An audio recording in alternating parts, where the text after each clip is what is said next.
is because multiple people seen themselves going through the same thing. Oh, 100%. And I feel that that's what it was, though. Yeah. That everybody Well, realized that, you it, know, it changed a lot of our, it, it, it brought out the worst in all of us. It yeah, really, it really did bring out what we didn't like about ourselves. And I think that that's where it gets frustrating, because what we just said in ninth grade, if you do something in ninth grade, you don't want to necessarily have to relive it in 12th grade. You know what I mean? Like, I've been there, I've done that. I got the t-shirt, don't need it again. Thanks though. right. Um, it's just time to move on. It's time to stop what what more can we say? So, but it does. The Kiely case is gonna always have an effect on someone, and it really does. That had an effect that was affected by. So I'm just thankful that it's over with. I just told my mom and dad yesterday or the other day. They go, "How's everything going?" Because they know that I'm trying to. I I I had some stuff happen on my channel, which was great news, but I had a big donation done to me a couple of Nice. years. Nice. I had a life-changing donation sent to me, so I had to call my mother. As a matter of fact, to go, what do I have to do about this, Mom? Mom, this is legal. I did. I called her and I went, "Can I accept this? And is this legal? And where do I? What do I like?" I was like, "I don't know." And I had to, when it's $100 here, $100 there, it's one thing. But when I got into these digits, I went, Couple I of bet digits.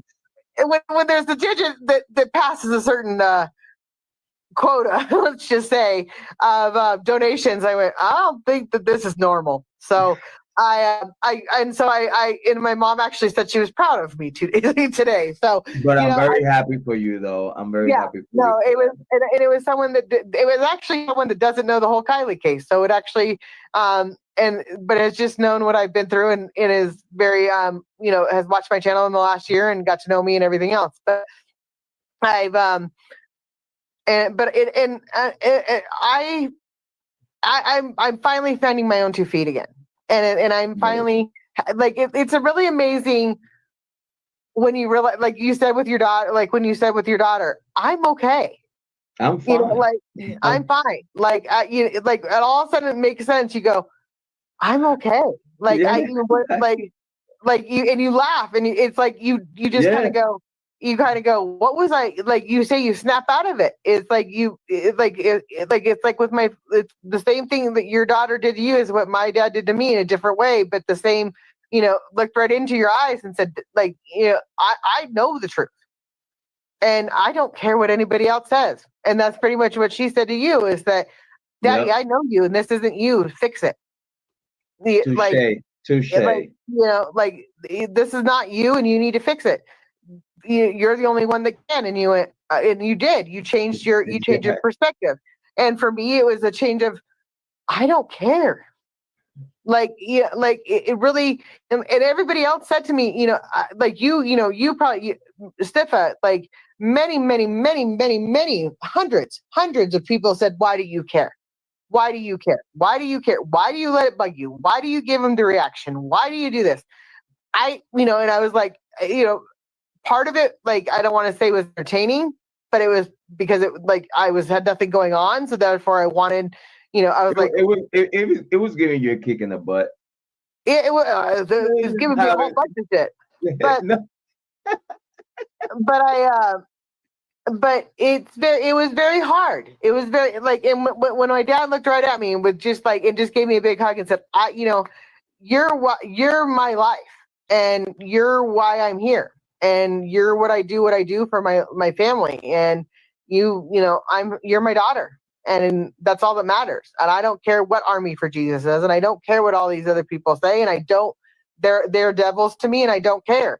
But it took my dad and my mom, like me breaking down in front of my family to finally, tell them what was going on. And it was like, I finally, it's like, it was like I was 16 years old again and I had to go home and like sit in the bad chair and go, well, yep, I did this and this is what happened. And now I've done this. And now I've and their look of disgust, their look of what the hell have you gotten yourself into? And their look of you what? Like confusion and everything else. What? Like you doing what? What? Yeah, like what's YouTube? Like let's start there. What is YouTube? And I was like, oh, we're gonna. What's all this shit about content creation shit? Yeah. Like what's YouTube? What is, you could do lives on YouTube? I was like, oh, I mean, talking. I have two parents that can barely figure out how to turn on their soundboard on their TV, and like I can barely figure out how to turn on my own TV, let alone know anything about what was going on. And my mom still says my mom had a few one-liners last summer, and because she's just now getting to she was just like it was starting. She was questioning everything, she was going, when did this happen? Where was I? Why are we here? How did this? What is going? Why do you know Sam? You didn't tell him nothing. No, I didn't. It was, well, why should I? I'm 46 years old. Like, you're not going to call your mommy and go, "How, mommy?"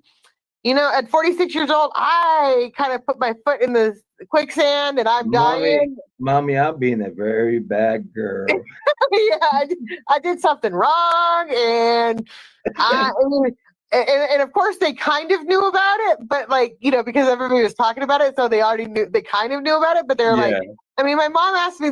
This is what my Daisy and I were standing next to each other, and she goes, "Whose friend is Sam? Why does everybody say Meg Sam?" And she goes, and my daughter goes, "It's my Sam. It's not Meg Sam. She's my friend. Shut the fuck up, Mom." And I was like, I didn't say it. You got me over here crying. She said it. I didn't say it. She said it. And she's like, and so I finally went, "Mom, are we going to bring this up for the next 3 days? These are hot topics. We don't want to talk about them. Let's move on." And she goes, and I went, "Shut up. Just let it go." So it was, it was a lot of frustration, and there's still, and it's, but I did just say, I'm happy now. I finally have gotten to a point on YouTube where I can go live and I don't have all the Kiely haters come in. They pretty much leave me alone. I don't know I don't know if they've got different channels, but I know that, A4J's main channel is gone. I'm like, that was the one that I don't know where she is now, but she doesn't have wherever she's at. I'm good. Stay away from me. I'm sure on her own. If she has a new channel, I'm sure she's put up all the same stuff and everything else, but I don't know what's there and I don't care. I gotta say, Megan, I gotta say, we all have witnessed what you have gone through, and we commend you for being strong. And we also commend you for this day today have a better experience and within YouTube and whatnot. And also, before we about to be in 5 hours now live stream. Before we close, if we could have like a very last question from Jane. It says, question, Megs, what do you think about the fire cam video?